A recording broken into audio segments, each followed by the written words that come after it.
At this point, I'm pretty sure I've lost my mind. I started today's investigation intent on figuring out what the heck was up with Xamaran, because I feel like as far as the chasm goes, that's like the one thing we're never gonna get closure on. I'm sure the center stuff's gonna come up again, and so will the celestial nail and stuff, but like the giant glowing mushroom that talks too much and never elaborates? Yeah, we're never going back to that. So I thought I'd just, see what I could find. Quick little investigation, get in, get out, get on with my life. And that did not happen. What should have been a very simple chasm retrospective seasoned with some light theorizing somehow turned into a weirdly Eucharist-themed conspiracy board full of mushrooms, fairies, alcohol, snakes, and mimesis. And I may or may not have convinced myself that Paimon is actually supposed to be emergency food. Like, for real. In the lore. Emergency food is lore. It's a little bit of a journey to get there though, so you gotta stick with me because this video gets a little bit weird, but it's certainly not going to be boring. So why would you wanna watch it on a boring browser? Why not watch it on an exciting browser like the sponsor of today's video, Opera GX? Opera GX has always had a ton of ways to modify its look and feel to suit your mood, but it was always pretty time consuming to do. Well, that all changes with GX mods. These mods are basically preset browser skins, complete with animated wallpapers, color themes to match, and you can even modify sounds. You can give your speed dial a custom background music, or have some new keyboard sound effects while you type, or maybe some unique sounds for opening and closing your browser tabs. And it's super easy to swap your mod to suit your mood. Just click the mod button from the sidebar and bam! A browser customizer is at your fingertips. Tons of high quality mods are available on the GX store for free, and yes, they have a bunch for both Genshin Impact and Honkai Star Rail, so go nuts. And don't let me interrupt your browsing experience, you can always use Opera GX to pop out your video. This handy space saving feature can be toggled on or off in the settings menu, and you can keep the stream playing in the corner while you continue to browse with one simple click, or you can have all videos just do it automatically. Personally, I am a one monitor gal, so the freed up screen real estate is awesome for me. The Opera GX sidebar also boasts some really cool screen and tab saving features as well. Quickly access any of your messenger apps like Discord or WhatsApp and get instant notifications right in your browser instead of your taskbar. And if you're someone who likes to have music or a podcast playing in the background, you don't need to worry about losing it in a sea of tabs because it is right there on your sidebar. And sure, all these features sound great, but you're probably comfy in your current browser, and it's such a pain in the butt to switch, right? Well, it would be if Opera GX didn't have this really cool tool where you can transfer over all your bookmarks and browsing history in just a couple of clicks. Just click the import tool in the browser settings, select the browser that you want to import from, and your bookmarks are imported. So if that all sounds good to you, then you can use my link below to download Opera GX today and say goodbye to boring browsers. A huge thanks to Opera GX for sponsoring this video and my inevitable descent into emergency food mushroom madness. Now you know the drill, guys. Timestamps, citations, and links for further reading will be in the description box, while post-video notes and corrections can be found in the pinned comment. Okay, it's time to get really weird, and I apologize because it's a bit of a long journey to get to the Paimon part, but we have to start at the very beginning. And the beginning is our good old friend, Xamaran. For reasons I will not elaborate on in this video, I have been researching the Eucharist and similar practices in religions and cultures around the world, but specifically in Egypt and Greece. So imagine my surprise when a nostalgia trip to the chasm throws this topic at me like a baseball to the face. For those of you who don't know, Eucharist refers to the, quote, ritualistic consumption of food or drink as if it were the flesh or blood of a deity. The practice comes from a few lines in the Christian Bible, like in Luke 22:19-20, where Jesus says, "This is my body, which is given for you, do this in remembrance of me," as he distributed a loaf of bread to his disciples. Now, the idea here is that consuming the bread was an act of honoring and remembering the sacrifice that Jesus was about to make.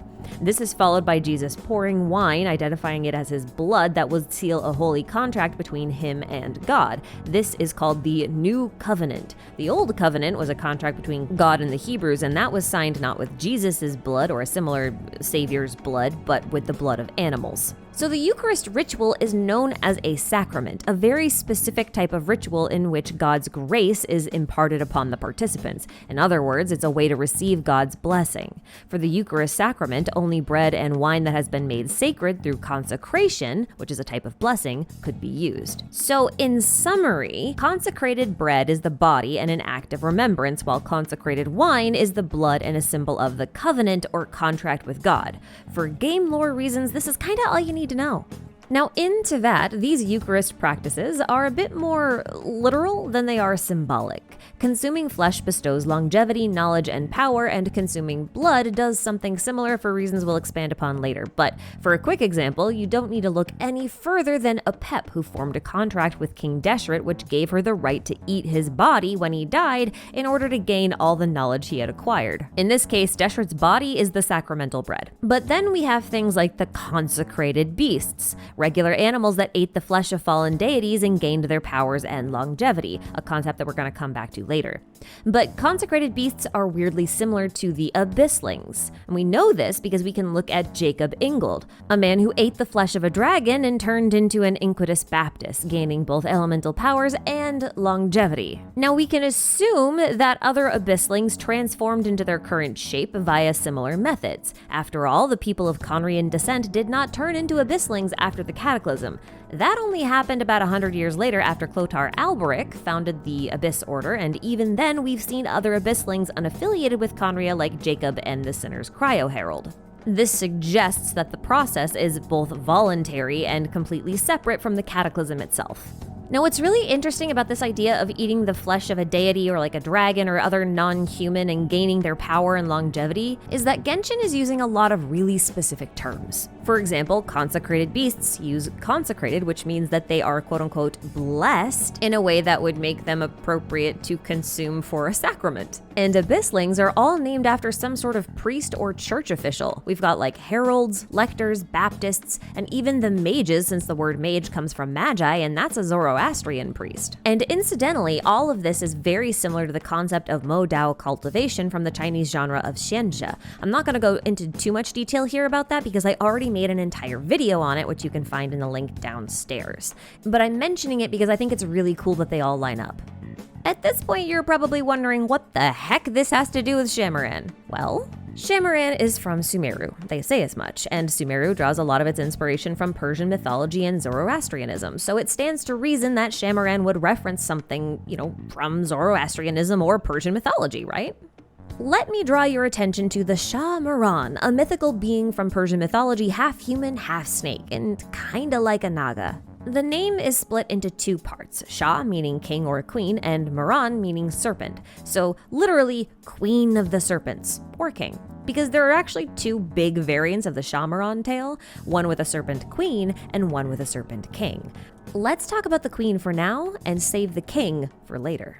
The queen version of the tale of Xamaran follows a young man who falls into an underground tunnel system and meets Xamaran, half beautiful woman, half snake. The two fall in love, but the man becomes homesick and wishes to leave and visit his family, so she lets him go, but makes him swear to never tell another soul about her. This is probably because there are legends about her flesh being the cure to all illnesses, and the king has recently become severely ill. So the king's vizier has been using the king's illness as an excuse to look for her because he knows that her flesh also grants infinite wisdom, and he wants it for himself, like selfishly. So when he discovers that the young man knows where she is, he either forces or tricks him into telling him where she is. Xamaran is inevitably captured, and she knows that she will be killed, so she gives the young man very specific instructions about how her body should be prepared for consumption in order to get the desired effects. But she doesn't really link what effect is going to come from what preparation. She just gives some instructions on who should get what. These preparations vary depending on the source, but in the simplest version, she says that she must be cooked in an earthenware pot, and then her flesh is to be given to the sick king, her extract should be given to the vizier, and her broth should be given to the young man. So the king eats the flesh and makes a full recovery, the young man drinks the broth and gains all of her knowledge, and the vizier drinks her extract and dies. So the TLDR here? Eating the body of a serpent queen heals the body, the water boosts the mind, and the extract kills. So how does this apply to the Chasm shroom? So first off, this shroom is in a tunnel system, just like Xamaran, and second, eating a shroom might be equal to consuming the flesh of a non-human. But we need a little fungi science to explain this one. The role of fungi in nature is generally to decompose organic matter, thus making all the nutrients and chemicals within that matter bioavailable to living organisms. Generally, this organic matter is colonized by spores, which are kind of like seeds, and these put out these little roots called hyphae, and these grow into large mats that we call mycelium. This mycelium is the real body of the fungi, and the mushroom is just the fruiting body whose only goal is reproduction. Many fungi that live within the soil form symbiotic relationships with nearby plant life, connecting its mycelium to the plant's roots to form what is called a mycorrhizal network. This network allows for communication and the sharing of resources between plants and fungi to occur. For example, in exchange for sugars and lipids produced by plants, fungi will provide micronutrients a plant's roots wouldn't otherwise be able to collect on its own, as well as excess water. The network can also allow plants to share resources between each other. So like, if one tree gets a bunch of nitrogen dumped on it and another tree 50 feet away needs nitrogen, the first tree can literally ship excess nitrogen to the tree that needs it through the mycorrhizal network. And this is a lot like how the ley lines work in Genshin. And yes, I know that the ley lines are explicitly called the root system of Irminsul, but that's also kind of the point. Fungi don't replace the roots of a tree, they just help to supplement them. So during Xamaran's quest, we help it seal away these fissures where the dark mud is leaching out of using both the Lumen Stone and Xamaran's spores. Now we know that the dark mud in the chasm comes out of the ley lines thanks to the energy amplifier event, so that means that Xamaran is connected to the ley lines since they are actively sealing these ley line fissures with their own spores. And according to the parametric transformer, elemental energy and memories are what flow within the ley lines, meaning that Xamaran is full of memories and elemental energy, which is probably why its color scheme is so similar to Irminsul. That's a pretty rare texture in this game. And this matters because in Genshin, memories are both power and life, an idea we're going to expand upon later, and memories are likened to the remembrance aspect of eating the sacramental bread. So theoretically speaking, if I ate a Xamaran, I should, by Genshin Eucharist logic, gain wisdom and powers from it. Therefore, Xamaran is sacramental bread, a sacramental mushroom, which is a very interesting thing to realize because we actually have a perfect example of this already in game. Well, a more explicit one. Allow me to draw your attention to the Rukkhashava mushroom, or as it's known in Chinese, the Rukkhadevata sacramental mushroom. Yes, there is a mushroom in this game that is actually just straight up called sacramental. For obvious reasons, the description for this mushroom changes after Chapter 3's Archon Quest, while the name actually doesn't. But there's interesting information in both descriptions. The changed description says that these mushrooms grow on the dead tree called Rukkhadevata, which is her body, and the unchanged one says that these mushrooms are harvested and consumed by the Academia's sages in order to honor her sacrifice in some sort of secret ritual. I don't know, man, that sounds pretty Eucharist to me. Because, like, a sage can be a spiritual teacher as well, not just, a dean of a school, thus likening him to some sort of priest. Therefore, these descriptions are basically saying that the priests of Rukkhadevata consumed sacramental mushrooms as representations of her body to remember her sacrifice, which is exactly what the Eucharist rites are for, but just for Jesus and not for Rukkhadevata. Now, of course, there's no real wisdom or power to gain from eating these mushrooms in particular, simply because these mushrooms don't actually grow on her body and therefore have none of her memories. However, as the avatar of Irminsul, I find the idea of having mushrooms growing on her and being considered part of the sacred sacrament similar to my hypothesis about Xamaran doing the same for Irminsul, because Xamaran is technically growing on Irminsul's body if it's connected to its root system. But let's pause for a moment here because the mushroom that Rukkhashava is based off of is very important. It's also called the Lingxi or the Reishi mushroom. Now, in Chinese mythology, the Reishi mushroom is the mushroom of immortality and was coveted by the gods themselves. Taoist temples were called mushroom houses because Taoist priests would consume hallucinogenic varieties of reishi in order to interact with the spirit realm as they attempted to achieve the powers and longevity of the gods, earning it the moniker of the immortality mushroom. These mushroom houses remind me a lot of Hypatia in her cave and her use of the spirit borneal in place of the hallucinogenic mushrooms. Now, it is possible that the spirit borneal is a type of mushroom, because technically speaking, plants and mushrooms haven't always had this super clear distinction between them. Like, oftentimes mushrooms are referred to as herbs in ancient documents and texts and whatnot. So that's something to consider. Reishi mushrooms were so important to the Chinese gods that they even had a heavenly field of mushrooms that grew on the sacred mountain of Penglai. Not too dissimilar from the orchards where the peaches of immortality grew. Gods and kings alike were frequently depicted holding reishi mushrooms, and they were even a favored design for the ruyi, or wish-granting scepter wielded by royalty and gods alike. And the idea of immortality shrooms being food from God or food of God is found in a bunch of different cultures. For example, manna, which is the bread from God, was sent to exiled Israelites by God in the Bible, and this has been thought to be a desert truffle since it matches the description of manna. It appears quickly in the cool morning, it melts in the midday sun, and it cannot be stored lest it become infested with worms. Now, Aztecs also referred to certain types of mushrooms as the flesh of the god, like that's a direct translation of what they call them. And in Siberia, we have the Amanita muscaria, whose myth says that it was a gift from the creator god from which humans learned great things. So they granted wisdom. Now, reishi mushrooms tend to be polypores, which is a specific kind of fungus that grows on trees. The longevity associated with them may have come from the fact that, unlike other mushrooms, polypores have really long lifespans. They start off a bit soft and squishy, like regular mushrooms, but over time they grow bigger and tougher until they're almost indistinguishable from wood. This is how they get the nickname stone mushroom or stone fruit. And yes, I actually went hunting for polypores in the woods just for this segment. Levi says hi. I also think it's interesting that Wanderer, who tried to ascend to godhood, and Kale, who has a snake god trapped inside of her, are the two characters who use these for ascension materials. And funnily enough, the taxonomic name for the reishi mushroom is the Ganoderma, which should sound familiar because sea Ganodermas are mushroom-looking things that both Yae Miko and Kazuha use to ascend.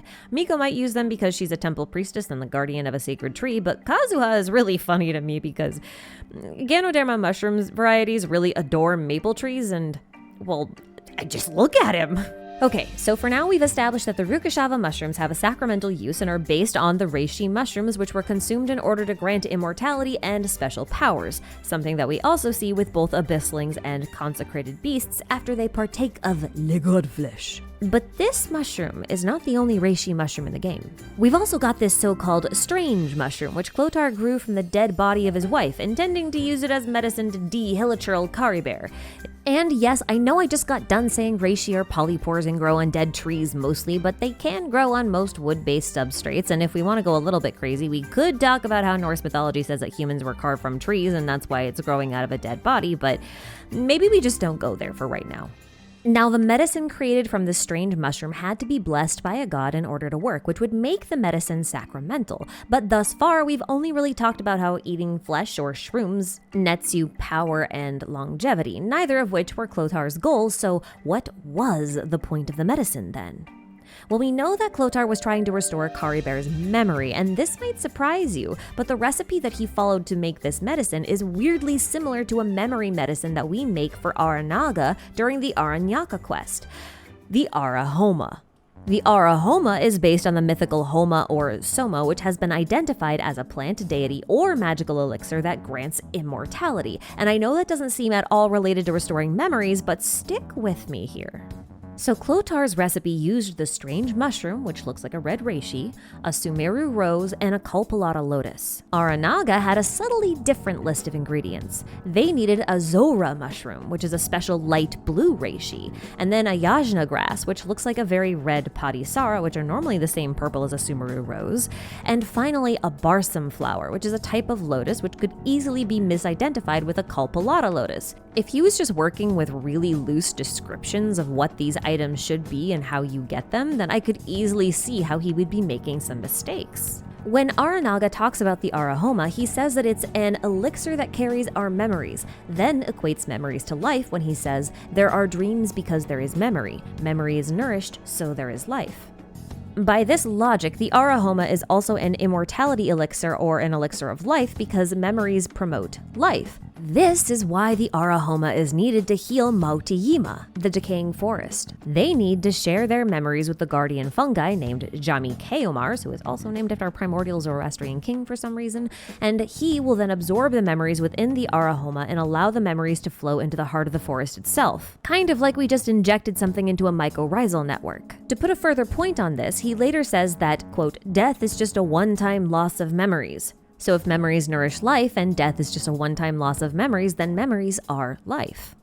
By this logic, Clothar must have been trying to make a version of the Homa to restore Caribert's memory, and perhaps that's why the strange mushroom needed to be grown from his wife's body. He needed her memory and a fungi that could extract it.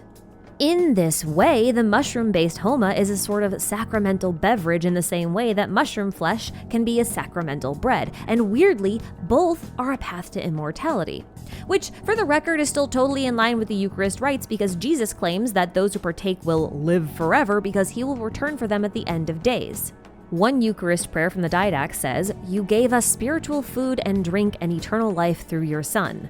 So, yeah, it's not a stretch that all these holy nom-noms bestow some kind of longevity. And theoretically, we could equate the Homa with the Soma, the Amrita, the Ambrosia, and Nectar, since all of these are immortality elixir drinks and plants, and all of them have at least been theorized by scholars to actually be or involve mushrooms, and all of them are consumed by gods or given to people to make them into gods at some point. Now, usually the sacramental beverage is a wine, which is kind of funny because even if the Homa didn't use mushrooms, if it was a kind of wine, then fungi are required. Because yeast are fungi, and yeast are responsible for the production of alcohol through fermentation, and without yeast, you don't have alcohol, which means you don't have wine. Therefore, mushrooms are required for alcohol. A while back, I made a video about Nicole, a witch from the Hexen Circle, and the intro was all about the brewing of beer and wine throughout history, mostly because I was connecting her to the Dawn Winery, but also because the history of European witches is found in the brewing of beer. I also went on to propose that Nicole may have been a Celie or related to them, as Celies in Genshin are often likened to angels, and the name of Diluc's Tavern is Angel's Share, which refers to the portion of alcohol that is lost to evaporation during the distilling process. It's the portion set aside for the angels. But the thing is, the word Celes refers specifically to a type of Welsh fairy, and we have all kinds of evidence that points to the Celes, fairies, and angels being the same thing in Genshin. And they're all related to alcohol one way or another. For example, one of the earliest depictions of a Celie in-game that wasn't a will-o-wisp is the one from A Drunkard's Tale, a book where we get the infamous phrase, "What you call wine, we call the abyss." Then, the only confirmed Celie we know about is Nabu Malikata, the goddess of flowers, and she has a few nods to alcohol. Like, you know how Jesus turned water into wine but also called wine his blood? Well, Nabu Malikata did the opposite and turned her blood into water. Wherever she walked in the desert, her bleeding wounds turned into magic pure springs. And it's not the most obvious or explicit of alcohol references, but she was also called the mistress of orchards and dreams. Orchards are where you grow fruit, not vines, that'd be a vineyard. But since you can make wine out of literally any fruit, I don't think this is really a problem. And if you combine the orchard with dreams, you might get this sensation of alcoholic intoxication. And that was something she was known to give people, that euphoric, intoxicating feeling. She also birthed the djinn from the flowers that bloomed in her blood springs, and being birthed by a flower is a pretty common story for a fairy. Even more fitting because flowers produce nectar, and that's also what fairies are said to drink. And in Greek mythology, nectar is supposed to be a beverage that's name literally means overcoming death, making it an immortality beverage. And since Nabu Malikata likely came from the era of the Unified Civilization, and the Unified Civilization is based on ancient Greece, we can confidently say that this nectar reference is pretty valid, especially because it comes up later in Fontaine during the reign of the god king Remus, and Remus is based off of the Roman Empire. And the lore around him says that nectar brings enlightenment, so wisdom. And if wisdom is memories and memories is life, then it also makes sense that this is an immortality beverage both in-game and in Greek mythology. So then it starts to make a bit more sense why so much of Nabu Malikata's flower power is centered around creating life. Her djinn were born of flowers, and wherever the djinn slept, life flourished, and whenever they woke, life withered. Nabu Malikata was the grandmother of the Pari as well, and those little flower fairies were born of the Simurgh and the pure Amrita and turn into trees upon death. And the Amrita is what's left of Egeria, and it could be likened to her ichor or her blood. And to no one's surprise, the Amrita is yet another divine elixir of immortality. But here's the twist. Egeria was created to be the new heart of the primordial sea by the Shade of Life, so the Amrita connection there makes a little bit more sense since all life in Teyvat came from the primordial sea. If all life comes from it, then it is another sort of elixir of life. And in fact, if you water it down, it turns into synth, which is also known as the drink of joy because it begets euphoria for the imbiber, the same effect that Nabu Malikata was said to be able to impart on people, perhaps through her pure waters. And sure, this might sound like a bit of a stretch, but synth is short for absinthe, which is a type of alcohol, and when it comes to alchemy, alcohol is considered one of the universal solvents, also known as Alkahest. In fact, in Lillian alchemy, quintessence is a universal solvent distilled from wine, the fifth essence, sometimes called the ether. If we follow the Aranara logic, then memories bring life. Nabu Malikata brought forth life from her blood, and the Fontanians had primordial seawater in their veins, implying it can be used in place of blood. And we know that if you drink blood, you net life. So if all life comes from the primordial sea and all life returns to Irminsul, the tree of memories, and memories are life, then that primordial seawater must be in the ley lines because those are the roots of Irminsul.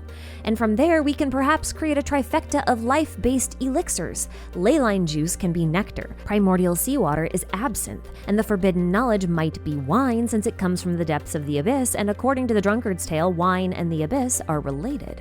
The idea of pure water and wine being related to alcohol and Alkahest is also supported by the blessings of Oceanids. These faceless descendants of the angels born of pure water have the ability to turn water into alcohol, and they can bless mortals with this ability as well. This is something we learn in the Dialogues of the Desert Sage's weapon. It says that a person had been blessed by an Oceanid so that any liquid that passed through his hands would transform itself into an exquisite wine. Now, Diona seems to possess a similar blessing from Calaroe.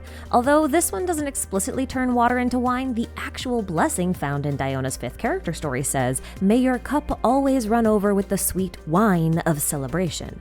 And there's also another mention of this phenomenon in relation to alchemy this time, during the Alchemical Ascension event, conveniently said by Venti. What's funny is that in Genshin, Alkahest is actually the ascension material for the cinnabar spindle, and cinnabar is a reference to the rubidos stage of alchemy, which is usually considered the final or complete stage. And wouldn't you know it, the red reishi mushrooms are also referred to as the cinnabar mushrooms, and possess the exact same meaning: completion, immortality. But wait a second. If you were to combine this alcohol, Alkahest, and a cinnabar mushroom, you might have something along the lines of, I don't know, absinthe and a mushroom? Which is the recipe for Kaya's fruity skewers. The chicken and mushroom skewers soaked in death in the afternoon, a drink made with absinthe. And lest we forget that the water Clotar used to water his strange mushroom had to be drawn in the early afternoon, and it was used to water the dead. Death in the afternoon. And this all feels a bit more conspiratorial when you realize that the Eucharist ritual involves dipping your bread or wafer into your wine. And seeing how the, quote, bread from heaven, aka manna, has been thought to be the desert truffle, which is a mushroom, well, this fruity skewer suddenly gets a whole lot stranger, especially when it keeps coming up in weird world quests, seemingly at random. It was mentioned no less than twice in the Nartzenkreuz questline, a story all about dissolving people and their memories, and it gets mentioned again in the dialogue with Xamaran when Paimon suggests eating the big guy. And absinthe has this fun little nickname, the Green Fairy, and it doesn't escape me how coincidental it is that I just made a theory about how Venti is a fragment of Istaroth, who is a god of death, when he's literally a drunken green fairy. Now I'm gonna level with you. Originally, this was where my notes ended, well, plus a few fun facts that I haven't really gotten to yet, but when fleshing out this script, this was the moment when I had a small epiphany about Paimon. Because see, Paimon has all the hallmarks of a Eucharist sacramental bread, which means that emergency food is lore now. I really thought the emergency food thing was an overplayed joke, but I'm really not so sure anymore. And there are a few reasons for that. First off, Paimon is often referred to as a pixie, fairy, elf, seelie, and even a strange fae-shaped emergency sustenance. That last one comes from Fischl's vision story, and I might be imagining things, but Xamaran made this comment about Paimon eating so many mushrooms that she'd be all mushroom and no Paimon. And then immediately I read a line where Aranyaka called her a white mushroom. Now, fungi in Genshin show an incredible amount of mimesis. It's like their whole thing, you know? They mimic other species. That's the whole lore behind the Jade Plume Terror Shroom. So thinking about Paimon as a mushroom in the shape of a seelie is interesting. Except I'm not sure that it's meant to be taken literally. Because remember, earlier we talked about how mushrooms are likened to sacramental bread, so she could be a mushroom allegorically, meaning her flesh is meant to be consumed as a sacrament. But what's creepy is that she might already be consecrated and just waiting for the sacrament. You see, one of the telltale features of the consecrated beasts is this bone-like armor that grows on their exterior. It's even talked about in their descriptions, and before anyone points out that oceanids have this bone armor too, well, oceanids are said to be Egeria's familiars, born of her tears, and given how similar the tiny oceanids are to the Pari, who were also born of her, well, partially anyway, this kind of checks out. But Egeria took over control of the primordial sea from Nuvalet, so it makes me wonder if the oceanids aren't similar to the Pari.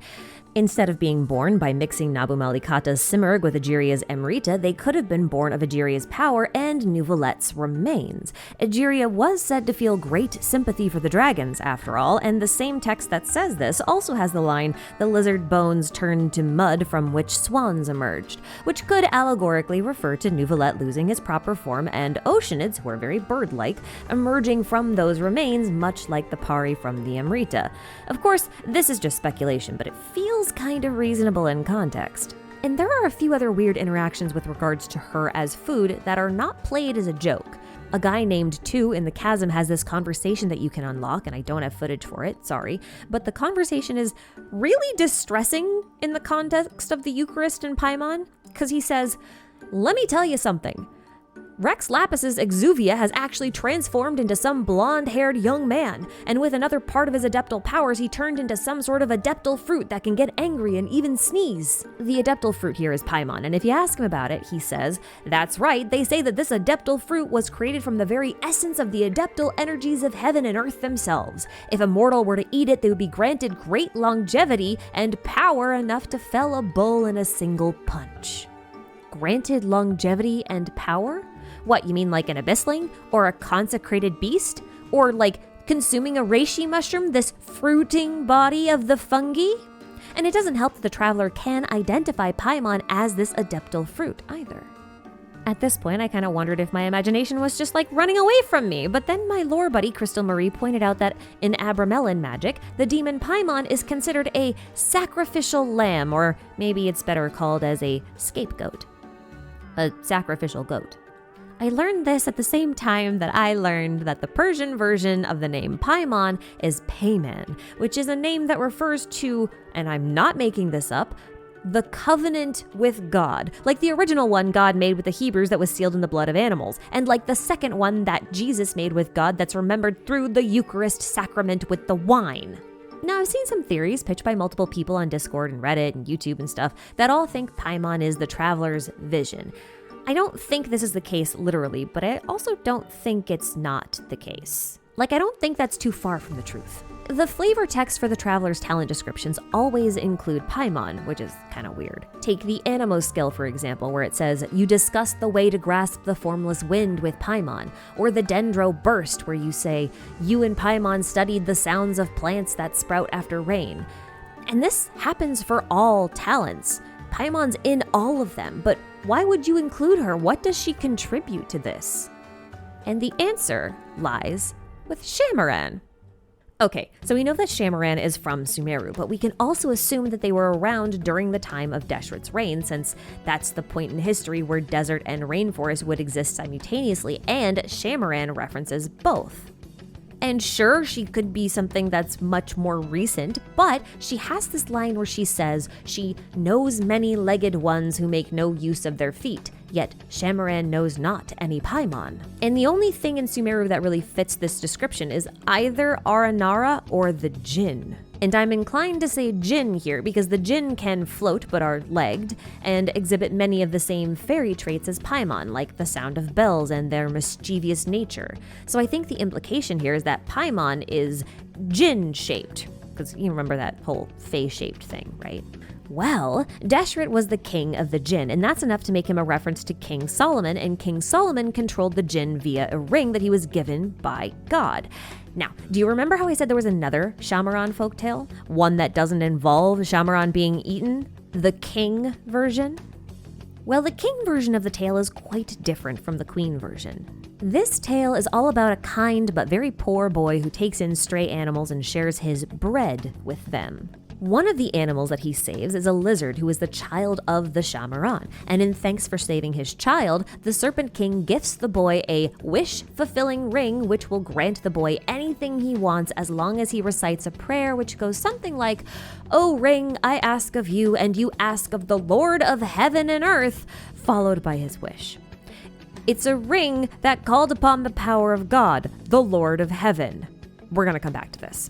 So the boy uses the ring to marry a princess, and then he becomes a good king until a thief steals the ring and the king is left without his princess, ring, and palace. His animal friends then work together to retrieve the ring for the king, and when he gets it back, everything goes back to normal.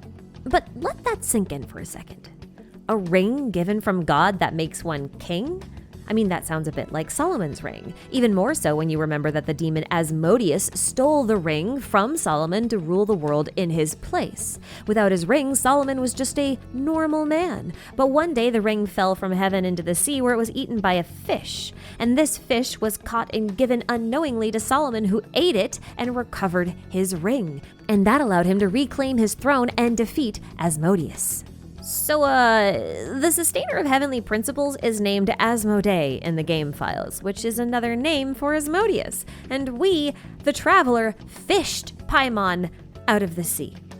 And I've made several theories as to the traveler's relationship with Deshret, who is Solomon, but the two that matter here are Lilupar's testimony that the traveler reminds her of her master, who is Deshret, and that the traveler claims to be an exiled prince, which we can now compare to Xamaran, who also claims to know the traveler, and the traveler can even say that they know Xamaran as well.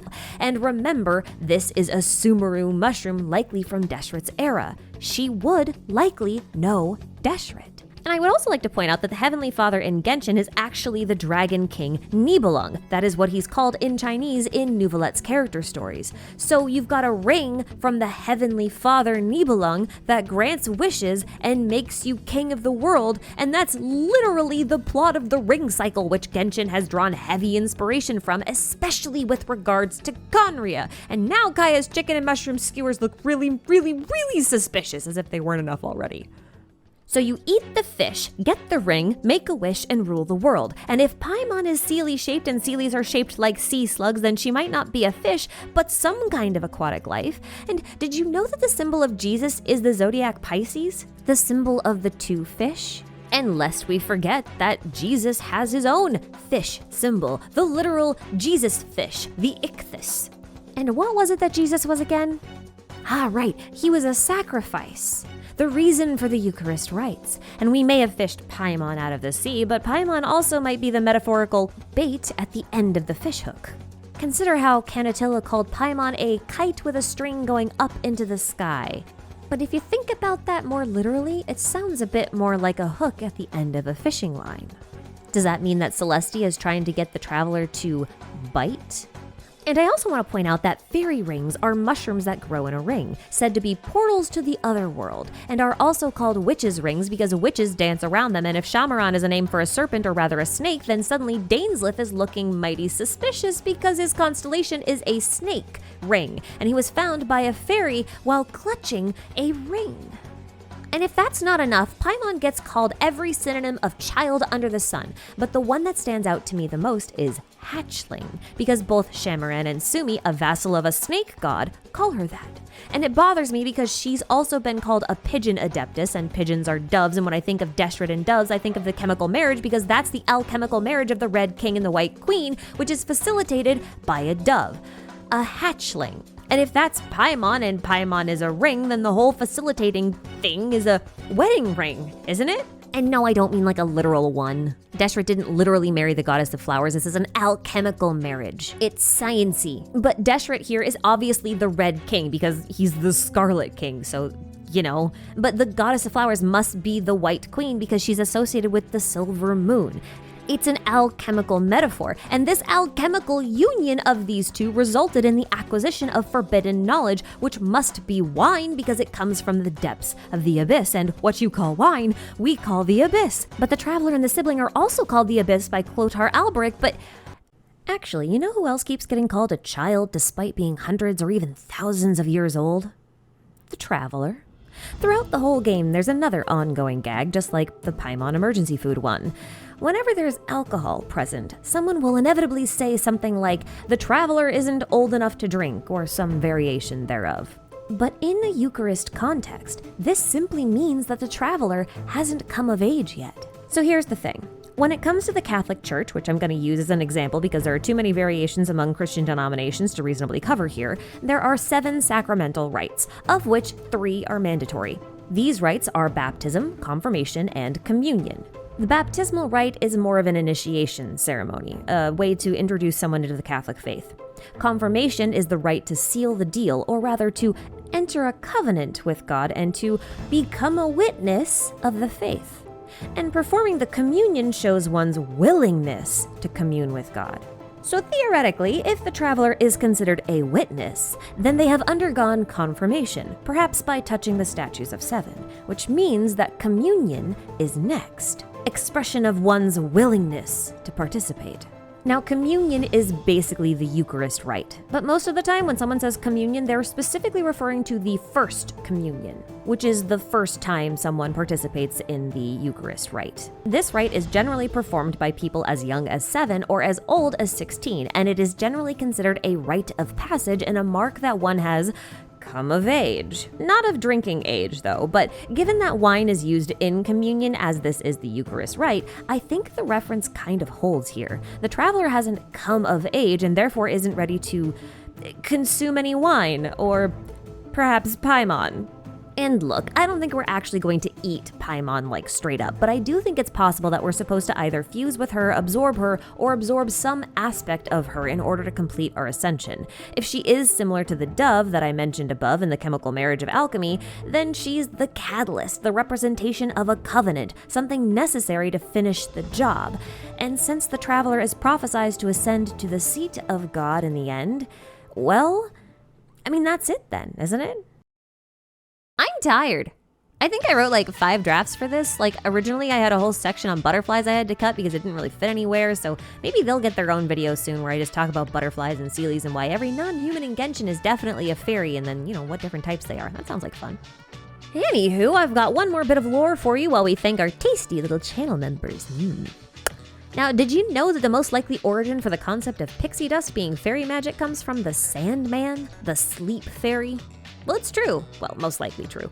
His whole thing was about sprinkling special little sand into your eyes to help you sleep and give you sweet dreams, and it was a tale used to explain the little eye crusties you get when you wake up. What I find really funny about this, though, is that Deshret is the Sand King, and he had the golden slumber, or the golden dream, which kind of makes him the Sandman, the god of sandy sleep. Which is also kind of sus because, as Aranyaka says, dreams exist because there are memories, and where there are memories, there is life. Which again makes me wonder what the heck he was doing with all of this. But also, the reason I was doing butterflies in this script originally is because pixie dust might also be a reference to the dust that comes off of butterfly wings, since butterflies are so closely related to the European fae, but obviously we didn't get that far. Anyway, that's all from me for today. Let me know what you guys think about this new meaning to the term emergency food. I'm really curious to hear if this is actually going to change how anyone feels about seeing the words emergency food in like future quests and stuff. But special thanks to my channel members for supporting my thinly veiled excuse to moonlight as an ethnomycologist, and another thanks to OperaGX for sponsoring this video, and a final thanks to you for watching. Take care of yourselves out there. Oh, and leave me your favorite mushroom recipe. I'm collecting them. No reason, just bye!